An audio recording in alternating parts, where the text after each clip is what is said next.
नमस्कार, आप देख रहे हैं सत्य हिंदी। मैं निकिता आपके साथ। एक नजर डालते हैं अब तक की सुर्खियों पर।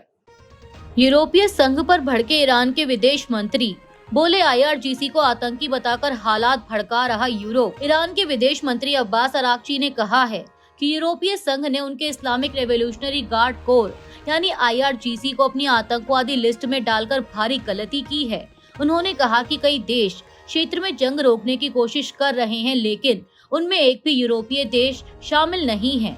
अराक्ची ने कहा कि यूरोप इस संघर्ष को और भड़का रहा है। अमेरिका के इशारे पर उन्होंने अब हमारी राष्ट्रीय सेना को आतंकवादी संगठन घोषित करके एक और बड़ी रणनीतिक गलती की है। मीडिया रिपोर्ट्स के मुताबिक यूरोपीय संघ ने ईरान में हाल के हफ्तों में प्रदर्शनकारियों के खिलाफ हुई कार्रवाई के जवाब में ईरान की इस्लामिक रेवोल्यूशनरी गार्ड कोर को अपनी आतंकवादी लिस्ट में डाल दिया है। ग्रेट निकोबार प्रोजेक्ट पर बढ़ा विवाद। केंद्र सरकार ने साफ कर दिया है कि ग्रेट निकोबार प्रोजेक्ट के तहत बनने वाला अंतर्राष्ट्रीय कंटेनर ट्रांसशिपमेंट टर्मिनल सार्वजनिक निजी भागीदारी यानी पीपीपी मॉडल में विकसित किया जाएगा। यह टर्मिनल अंडमान निकोबार के ग्रेट निकोबार द्वीप की गलाथिया खाड़ी में बनेगा। इसके साथ अंतर्राष्ट्रीय हवाई अड्डा, पावर प्लांट और शहरी इंफ्रास्ट्रक्चर भी प्रस्तावित हैं। पोर्ट की अनुमानित लागत करीब 40,000 करोड़ रुपए है और सरकार का दावा है कि इससे भारत को हर साल 200 से 220 बिलियन डॉलर की बचत होगी। हालांकि इस फैसले से विवाद और गहरा गया है। पर्यावरणविदों और सामाजिक संगठनों का कहना है कि परियोजना से करीब 10 लाख पेड़ कट सकते हैं, नाजुक इकोसिस्टम को भारी नुकसान होगा और शॉम्पेन जैसी आदिवासी जनजातियों का अस्तित्व खतरे में पड़ सकता है। मामले को लेकर कोलकाता हाईकोर्ट और नेशनल ग्रीन ट्रिब्यूनल में याचिकाएं लंबित हैं। विपक्ष खासकर कांग्रेस का आरोप है कि पीपीपी मॉडल अडानी समूह को फायदा पहुंचाने के लिए लाया गया है। कांग्रेस ने परियोजना की निष्पक्ष समीक्षा और सभी क्लियरेंस पर रोक की मांग की है, जबकि सरकार इसे राष्ट्रीय विकास और सुरक्षा के लिए जरूरी बता रही है। सुप्रीम कोर्ट ने मेंस्ट्रुअल हेल्थ को बताया राइट टू लाइफ। स्कूली छात्राओं को मुफ्त सैनिटरी पैड देने का आदेश। सुप्रीम कोर्ट ने शुक्रवार को संविधान के अनुच्छेद 21 के तहत राइट टू मेंस्ट्रुअल हेल्थ को राइट टू लाइफ का हिस्सा घोषित किया। लाइव लॉ के मुताबिक सुप्रीम कोर्ट ने हर स्कूल में लड़कियों को मुफ्त बायोडिग्रेडेबल सैनिटरी नैपकिन उपलब्ध कराने के लिए भी कहा है। सुप्रीम कोर्ट ने ये भी निर्देश दिया कि स्कूलों में लड़के और लड़कियों के लिए साफ सुथरे शौचालयों की व्यवस्था भी होनी चाहिए। अदालत ने कक्षा 6 से 12 तक की लड़कियों के स्कूलों में केंद्र सरकार की राष्ट्रीय नीति स्कूलों में मेंस्ट्रुअल हाइजीन पॉलिसी को भी देश भर में लागू करने का निर्देश दिया। यूजीसी नियमों पर सुप्रीम कोर्ट की रोक। चंद्रशेखर आजाद बोले, सरकार ने कोर्ट में कमजोर पक्ष रखा। यूजीसी के नए नियमों पर सुप्रीम कोर्ट द्वारा रोक लगाए जाने के फैसले पर लोकसभा सांसद चंद्रशेखर आजाद ने सरकार पर सवाल उठाए हैं।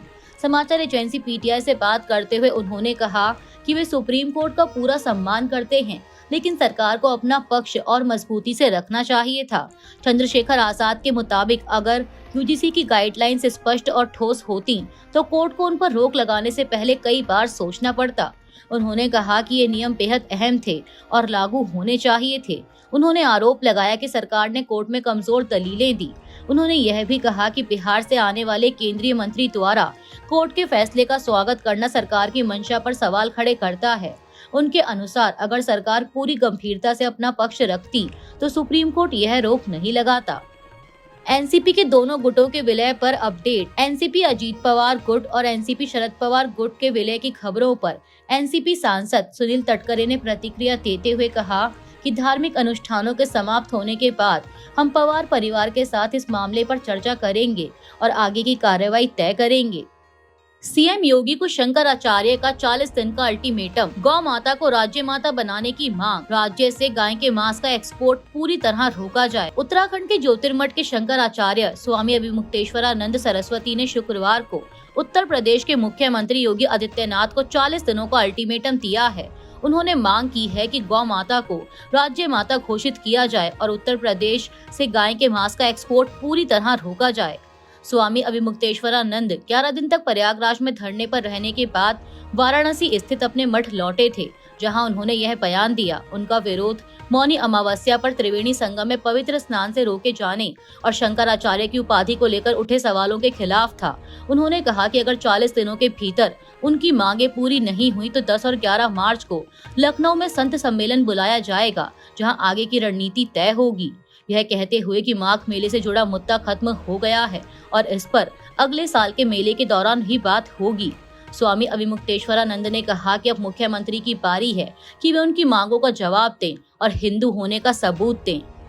अजीत पवार के निधन से बदले सियासी समीकरण, सुनेत्रा पवार को आगे लाने की मांग तेज, एनसीपी की गुटों का एकीकरण फिर सवालों में। महाराष्ट्र की राजनीति में बड़ा बदलाव उस समय देखने को मिला जब उप मुख्यमंत्री और एनसीपी के कद्दावर नेता अजीत पवार का असामयिक निधन हो गया। मीडिया रिपोर्ट्स के मुताबिक उनके निधन से पहले एनसीपी के दोनों गुटों यानी अजीत पवार और शरद पवार के बीच विलय की प्रक्रिया अंतिम चरण में थी और 8 फरवरी को इसकी औपचारिक घोषणा होनी थी, लेकिन अब यह प्रक्रिया अनिश्चित हो गई है। अजीत पवार के निधन के बाद पार्टी में नेतृत्व के खालीपन को भरने के लिए उनकी पत्नी और राज्यसभा सांसद सुनेत्रा पवार को आगे लाने की मांग तेज हो गई है। शुक्रवार को एनसीपी के 41 विधायकों ने मुख्यमंत्री देवेंद्र फडणवीस से मुलाकात कर अजीत पवार के सभी मंत्रालय एनसीपी को देने और सुनेत्रा पवार को डिप्टी सीएम बनाने की मांग रखी। हालांकि वरिष्ठ नेता प्रफुल्ल पटेल ने कहा है कि अभी कोई अंतिम फैसला नहीं हुआ। इस बीच शरद पवार गुट के नेताओं द्वारा सुनेत्रा से मुलाकात ने एक बार फिर एनसीपी एकीकरण की अटकलों को हवा दे दी है। शशि थरूर ने की राहुल गांधी की तारीफ, बोले कांग्रेस के साथ मजबूती से खड़ा हूं। कांग्रेस के वरिष्ठ नेता शशि थरूर ने शुक्रवार को साफ किया कि वे कांग्रेस छोड़कर कहीं नहीं जा रहे हैं और केरल विधानसभा चुनाव में पूरी ताकत से पार्टी के लिए काम करेंगे। पार्टी अध्यक्ष मल्लिकार्जुन खड़गे और राहुल गांधी से मुलाकात के एक दिन बाद थरूर ने राहुल गांधी की खुलकर तारीफ की और उन्हें सांप्रदायिकता के खिलाफ मजबूती से खड़े रहने वाला नेता बताया। थरूर ने कहा कि वे कांग्रेस में हैं और यूडीएफ की जीत के लिए केरल में नेतृत्व की भूमिका निभाएंगे। उन्होंने पार्टी छोड़ने की अफवाहों को पूरी तरह खारिज किया और सवाल उठाया कि उनकी वफादारी पर बार बार संदेह क्यों किया जाता है। थरूर ने यह भी स्पष्ट किया कि वे पार्टी के आधिकारिक रुख के खिलाफ कभी नहीं बोलते, लेकिन विकास से जुड़े अच्छे कामों पर अपनी व्यक्तिगत राय रखते हैं। बता दें कि पिछले कुछ महीनों से पीएम मोदी की नीतियों पर बयान और पार्टी की कुछ बैठकों से दूरी के कारण उनके और पार्टी के बीच तनाव की चर्चा थी, लेकिन अब केरल चुनाव से पहले उनका यह बयान कांग्रेस के लिए अहम माना जा रहा है, क्योंकि शशि थरूर राज्य में पार्टी का बड़ा चेहरा है। उत्तराखंड की बीजेपी सरकार का धर्मांतरण कानून अदालतों में फेल, 7 साल में 62 केस, एक भी सजा नहीं। उत्तराखंड में भाजपा सरकार द्वारा जबरन धर्मांतरण को रोकने के लिए बनाया गया उत्तराखंड धार्मिक स्वतंत्रता अधिनियम यानी UFRA करीब 7 साल बाद भी अदालतों में टिकता नहीं दिख रहा है। इंडियन एक्सप्रेस के एक रिपोर्ट के मुताबिक अब तक इस कानून के तहत 62 मामले दर्ज हुए हैं। सितंबर 2025 तक जिन 5 मामलों में पूरा ट्रायल हुआ, उनमें सभी आरोपियों को बरी कर दिया गया। कम से कम 7 मामले बीच में ही इसलिए खत्म हो गए क्योंकि शिकायतकर्ताओं ने बयान बदल दिए या जबरन धर्म परिवर्तन के पुख्ता सबूत नहीं मिले। बाकी मामलों में ज्यादातर आरोपी जमानत पर बाहर हैं। कई को हाई कोर्ट और एक को सुप्रीम कोर्ट से राहत मिली है। अदालतों ने बार बार कहा कि रिश्ते आपसी सहमति से थे और पुलिस जांच में गंभीर खामियां थी। एक चर्चित मामले में सुप्रीम कोर्ट ने साफ कहा कि सहमति से हुई अंतर धार्मिक शादी पर राज्य को आपत्ति नहीं हो सकती। कुल मिलाकर अदालतों के फैसले दिखाते हैं कि कमजोर सबूतों और गलत जांच के कारण यह कानून बार बार असफल हो रहा है। वॉशिंगटन यात्रा से पहले जयशंकर की अमेरिकी राजदूत सर्जियो गोर से मुलाकात, रक्षा और क्रिटिकल मिनरल्स पर हुई चर्चा। विदेश मंत्री एस जयशंकर ने गुरुवार को नई दिल्ली में भारत में अमेरिकी राजदूत सर्जियो गोर से मुलाकात की। यह बैठक अगले हफ्ते जयशंकर की वॉशिंगटन यात्रा से पहले हुई, जिसमें भारत और अमेरिका साझेदारी को आगे बढ़ाने पर जोर दिया गया। बातचीत में रक्षा सहयोग, व्यापार संबंध और महत्वपूर्ण खनिजों यानी क्रिटिकल मिनरल्स पर व्यापक चर्चा हुई। जयशंकर ने कहा कि इस बैठक में द्विपक्षीय रिश्तों के कई पहलुओं पर बात हुई और उन्हें भरोसा है कि राजदूत गोर दोनों देशों के संबंधों को और मजबूत करेंगे। राजदूत सर्जियो गोर ने भी बैठक को बेहद अहम बताया और कहा कि चर्चा साझा हितों को आगे बढ़ाने पर केंद्रित रही। यह मुलाकात ऐसे समय में हुई है जब भारत और अमेरिका रणनीतिक, आर्थिक और तकनीकी क्षेत्रों में सहयोग बढ़ा रहे हैं, खासकर महत्वपूर्ण खनिजों की आपूर्ति को लेकर। बता दें कि जयशंकर अगले हफ्ते अमेरिका जाएंगे, जहां वे 4 फरवरी को होने वाले क्रिटिकल मिनरल्स मिनिस्टीरियल में हिस्सा लेंगे, जिसकी मेजबानी अमेरिकी विदेश मंत्री मार्को रूबियो करेंगे। यूजीसी पर सुप्रीम कोर्ट के फैसले के खिलाफ प्रदर्शन, SC, ST व OBC समाज के हजारों वकील सड़क पर उतरे।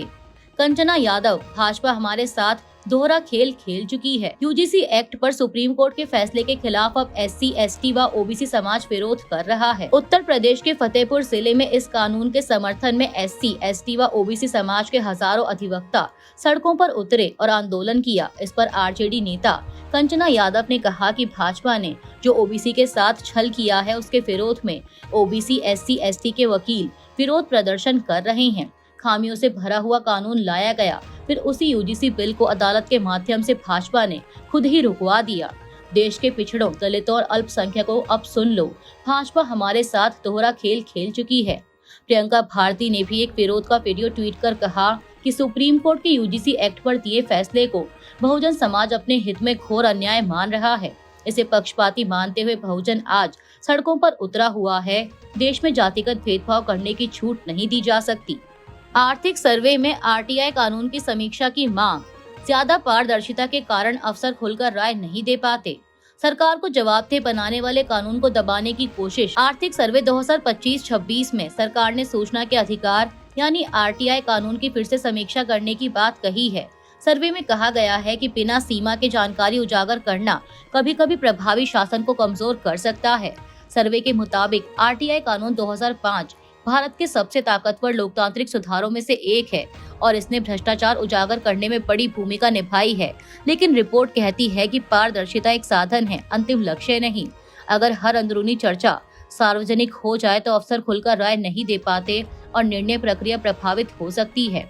रिपोर्ट में आरटीआई के दुरुपयोग पर भी चिंता जताई गई। उदाहरण दिए गए कि कुछ लोग बार बार या बहुत बड़ी संख्या में आवेदन डालकर सिस्टम पर बोझ डालते हैं। सरकारी आंकड़ों के अनुसार आरटीआई आवेदन लगातार बढ़ रहे हैं, इससे प्रशासनिक दबाव भी बढ़ रहा है। सर्वे कहता है कि आरटीआई कानून को कमजोर करने की सिफारिश नहीं है, बल्कि इसे सीमित संवेदनशील क्षेत्रों में संतुलित तरीके से लागू करने पर विचार होना चाहिए, ताकि जवाबदेही भी बनी रहे और प्रशासनिक कामकाज भी प्रभावित ना हो। जिसके बाद कहा जा रहा है कि सत्ता में बैठे लोगों को जवाबदेह बनाने वाले हर साधन को दबाया जा रहा है। अभी के लिए इतना ही। बाकी की देश दुनिया की बड़ी खबरों के लिए जुड़े रहिए सत्य हिंदी के साथ। Copyright disclaimer under Section 107 of the Copyright Act 1976. Allowance is made for fair use for purposes such as criticism, comment, news reporting, scholarship, and research. Fair use is a use permitted by copyright statute that might otherwise be infringing.